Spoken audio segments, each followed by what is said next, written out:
Lahat ng drama, lahat ng tawanan, lahat ng iyong all-time hits. Ang tanging huntahan ng Masang Ngamaw. Number 1 sa Mega Manila, nationwide pa. Broadcasting from TGON, TVH Group of Networks.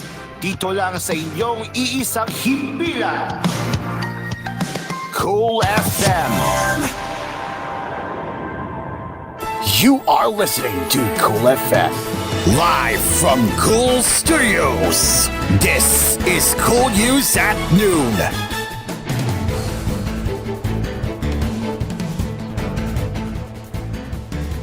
Good afternoon and welcome to koolNews at noon. I'm Karo.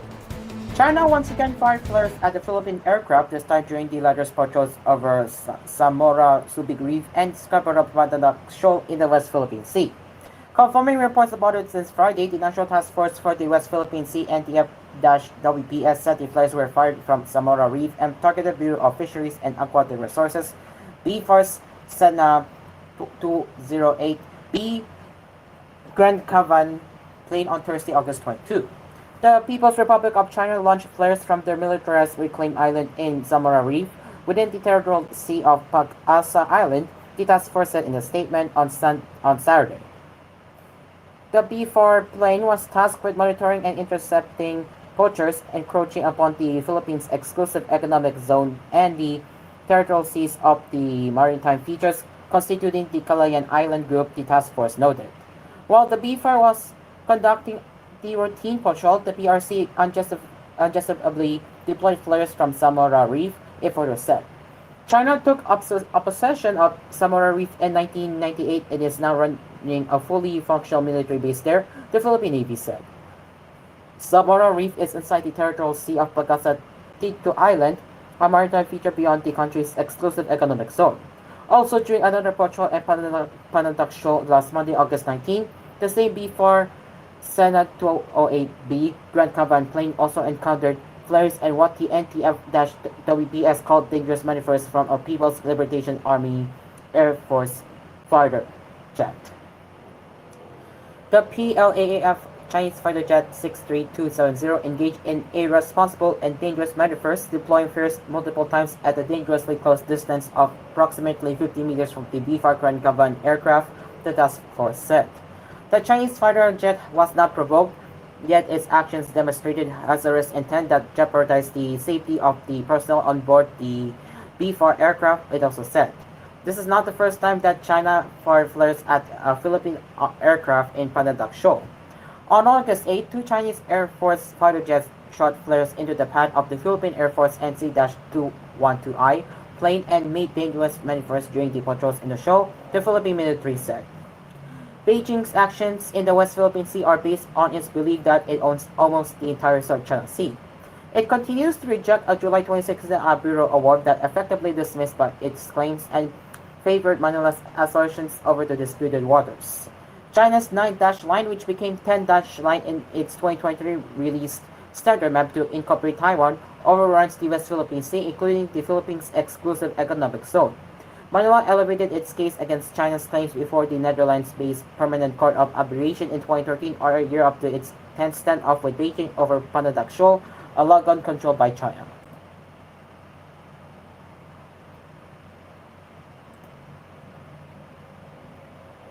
The number of leptospirosis deaths in Bulacan and the Bicol region continued to rise, prompting health authorities to intensify their campaign to prevent an outbreak amid the monsoon season.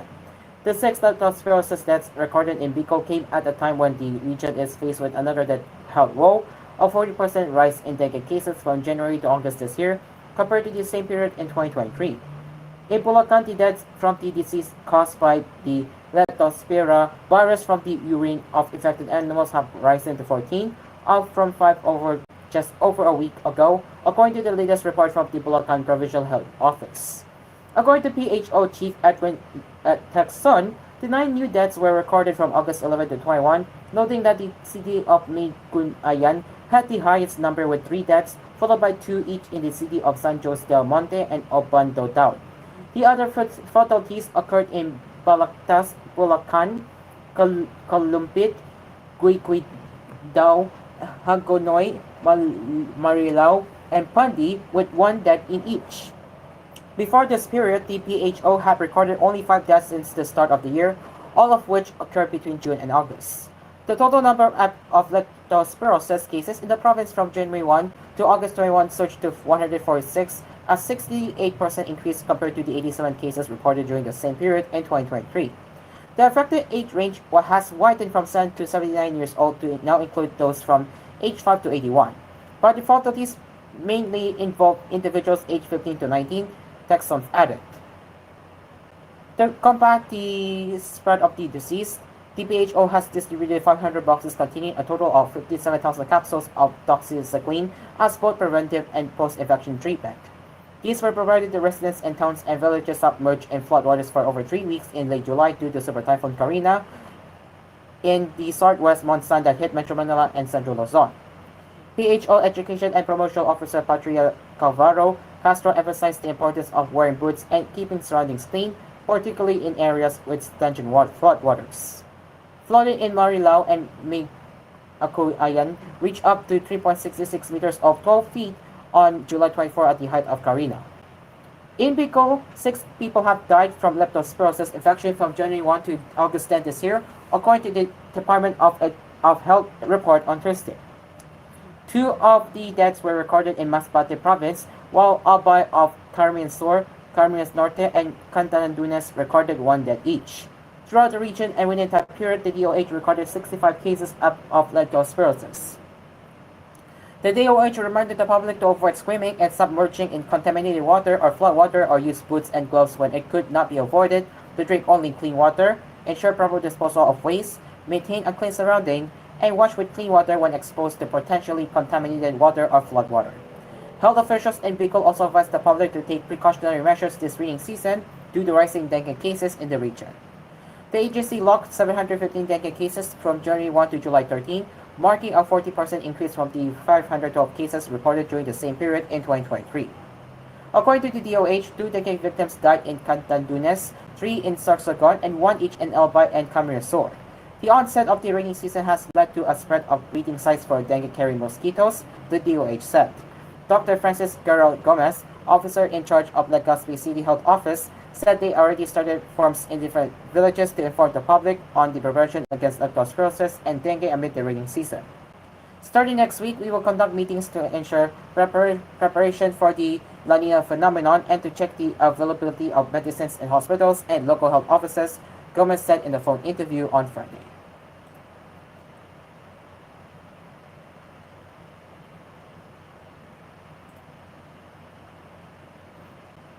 The younger brother of missing former activist Jonas Burgos expressed dismay over the X rating given by the Movie and Television Review and Classification Board to his award-winning documentary about Jonas' abduction allegedly by military agents in 2007. In a letter of appeal to the board, a copy of which he also posted on Facebook on Friday, Jose Luis J.L. Burgos expressed disappointment over the MTRCB classification that rendered the film not suitable for public viewing. J.L. wrote the letter also as director and producer of the military title Lapit Pato at Murok or Flying Emperors and the Fortress. The film early got a PG rating as an entry in this year's Cinemalaya Philippine Independent Film Festival, where it was one of the 10 full-length productions in competition. I was hopeful that the search for my brother Jonas would turn a notch after the success of the film. More was at a record high, but these hopes were quickly dampened by the news that Lapit Pato at Muok was given an X rating, GL said in the film's official Facebook page. Citing the results of the MTRCB review that came out on Thursday, GL said the regulatory board thumbed down the film because it intends to undermine the faith and confidence of the people in their government and our duly constituted authorities. The human rights watchdog Karapatan on Friday assailed the MTRCB's decision, calling it the latest example of state censorship and a blatant affront to freedom of expression. Obviously, the powers that be are again desperate to prevent public viewing of a film that tells the truth about the crime of enforced disappearance with such depth and goes beyond Jonas' abduction, but of many other activists as well, the group stressed. JL said he would appeal the decision even if means having to shell out a huge amount of money despite budget constraints. Directors whose films are shown in Cinemalaya are awarded cash grants by the festival and the Film Development Council of the Philippines. We are pledging, please open your hearts and be the voice of the voiceless. Please stand for what is right and what is just, JL said in his letter. Because when that happens, we can truly say we live in a democratic country where there is no censorship and there is freedom to express one's thoughts without fear or favor, he added.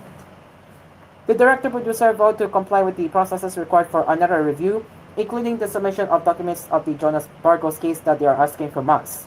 Tabi Pato at Molok is a 96-minute documentary about a filmmaker who covers the hard truths surrounding the enforced disappearance of his older brother, according to its synopsis on the Cinemalaya website. JL sought for an MTRCB rating on August 15 after the documentary was shown at Alliam Malls, Manila Bay, the Cinemalaya's main venue this year, from August 2 to August 11. It was also screened in other participating malls during the festival. On the last day of screening, Alipato at Murok won the Himalaya's Special Jury Award for a full-length film. Based on the film's social media post, the people behind the documentary have sent out teasers about an extended screening up to the cinema later on. A special screening has been scheduled for 5 p.m. today at the University of Philippines Film Center.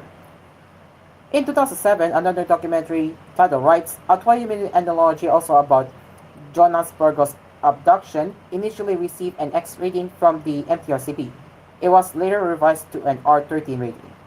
Brothers Jonas and JL are the sons of the late journalist Jose Jo Burgos, a press video advocate during the Marcos dictatorship. A martial law detainee, the elder Burgos died in 2003.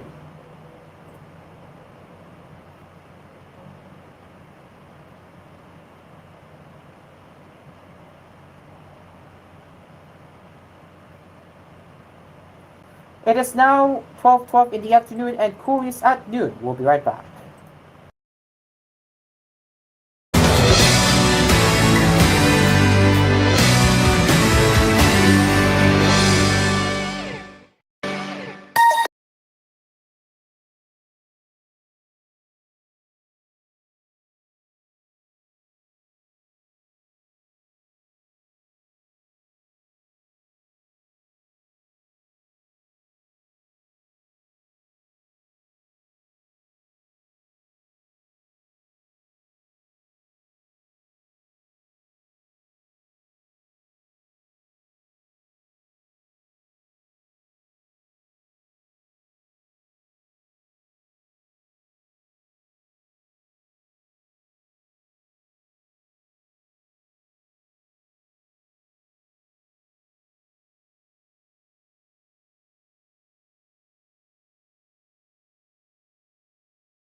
Why did inmates Leopoldo Tan and Fernando Magdadaro come out in the open to testify against former President Rodrigo Duterte and expose his alleged order to kill Chinese nationals in 2016? It's simply because they felt betrayed, at least according to Santa Rosa City Representative Dan Fernandez. In the virtual presser on Friday, Fernandez addressed former presidential spokesperson Salvador Panelo's claims that enemies are now using convicted felons to carry out what he called a demolition job against Duterte.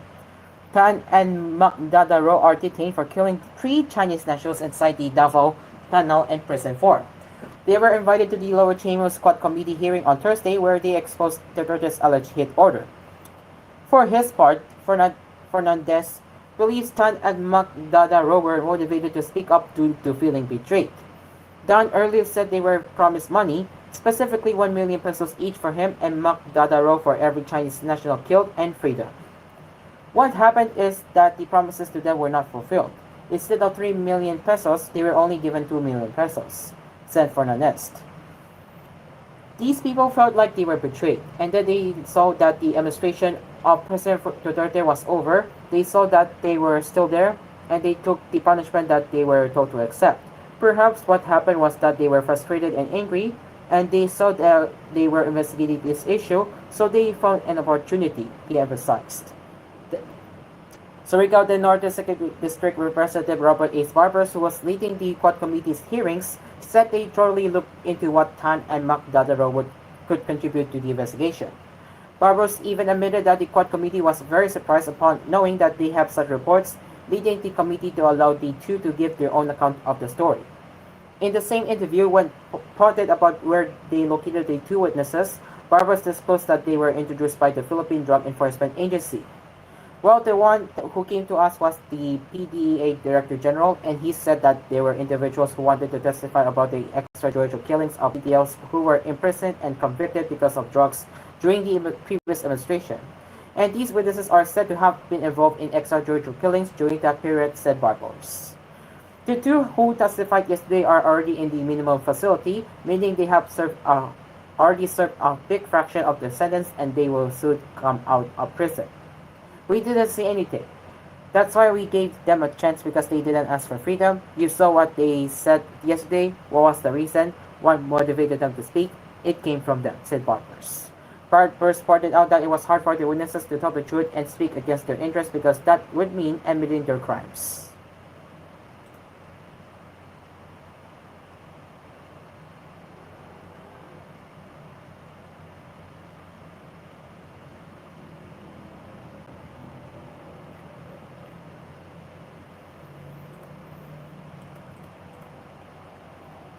Malacanan confirmed on Saturday that it has ordered the suspension of Abra Vice Governor Maria Jocelyn Varela Bernos for locking down a hospital during the height of the COVID-19 pandemic in 2020, when she served as the province governor.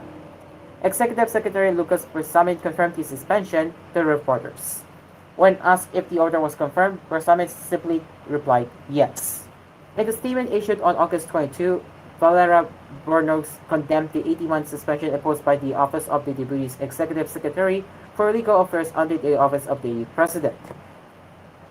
I was the governor of the province at that time when Ceres Hospital filed a complaint at the Office of the Ombudsman against me and other provincial officials for the decision I made for the sole purpose of ensuring the safety of all Abrenos from the threats of COVID-19, she said in a statement. It was never aimed to target any specific hospital, but a necessary and immediate action to mitigate the probable spread of the virus when, at the time, no known control and vaccine were available, she added. She pointed out that the Office of the Ombudsman already dismissed the complaint against her. On May 4, 2022, the Office of the Ombudsman dismissed the complaint and ruled that my actions were done in good faith and within the bounds of my duty as a public servant during this state of calamity, Valera Bernos said. The official also called the order of politically motivated character and reputation attacks.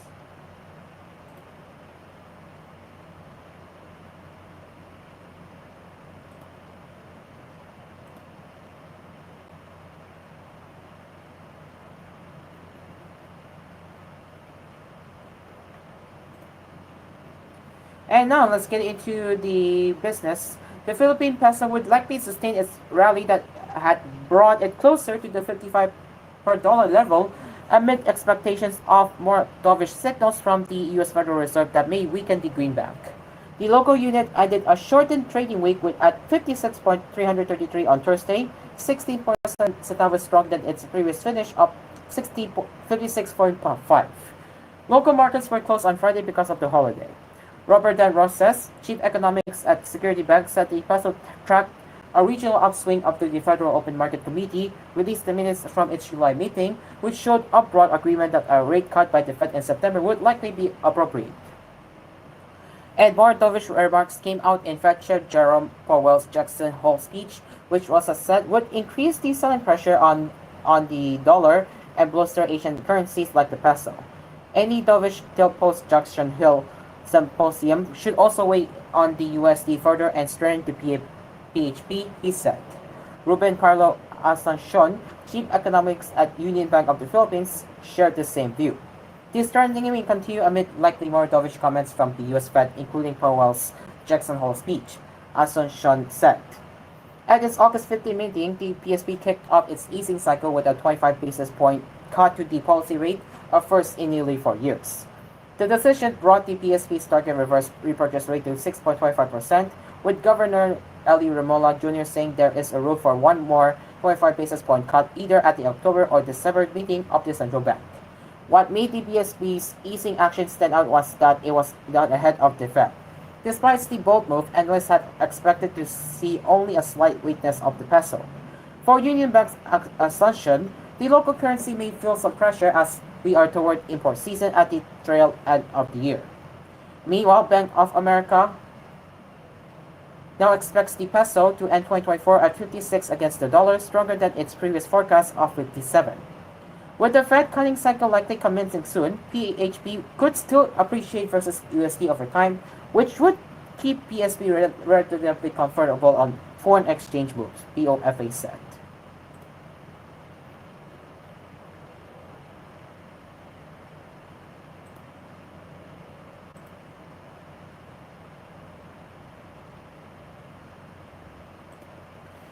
Moody's Ratings has kept the Philippines investment grade rating due to recent economic reforms, but flagged persistent pressures brought on by higher debt levels, rising interest rates, and tensions with China.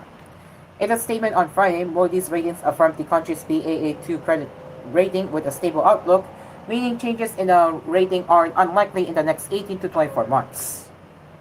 For the second quarter, the country expanded by 6.3%, accelerating from the 5.8% growth in the previous quarter. The expansion plays well within the government's 6 to 7% target for the year. Moody's expects the country's growth to be buoyed by steady household spending as the effects of El Nino dwindle and the reduction in rice strips help lower food prices.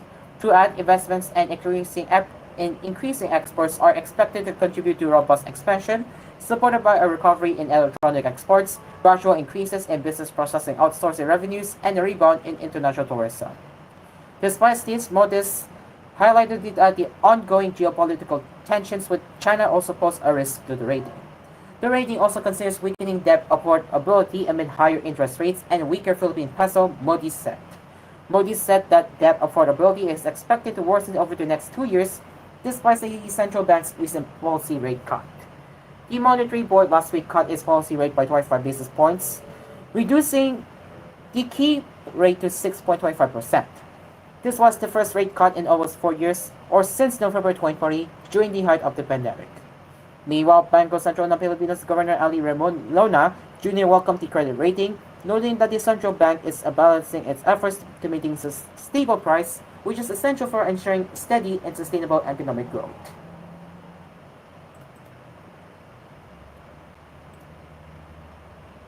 And just in, police raided the compound of the Kingdom of Jesus Christ in Buhangin District, Davao City on Sunday in another attempt to serve the arrest warrant against televangelist Apollo Kibuloy and other sect members.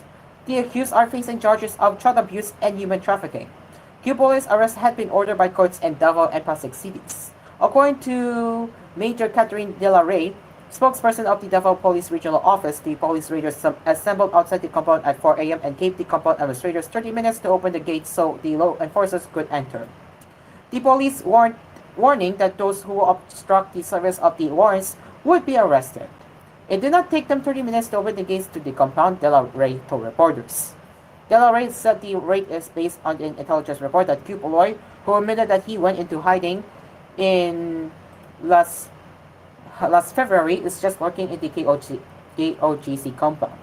De La Rey also confirmed that a male KOGC member had died on Sunday morning from cardiac arrest, but she brushed aside insinuations on social media it was because of the raid. She said that the KOGC member, who has yet to be identified, was pronounced dead past 6 a.m. at the Southern Philippines Medical Center. She added that the man must have been physically exhausted from several days and nights of guarding one of the KOGC compound's gates. As of 9 a.m., Brigadier General Nicholas III, Davao Regional Police Director, who was present at the raid, said they have not yet scored through even half the compound.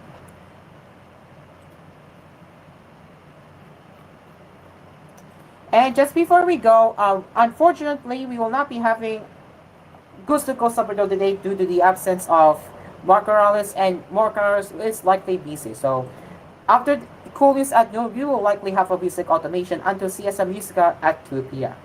That's the notice from the station manager of KoolFM. And that is it for koolNews at noon. As always, you can get in touch with us at tvh.philippines.news@gmail.com. And we will see you later for more headlines with koolNews at 4. Good afternoon.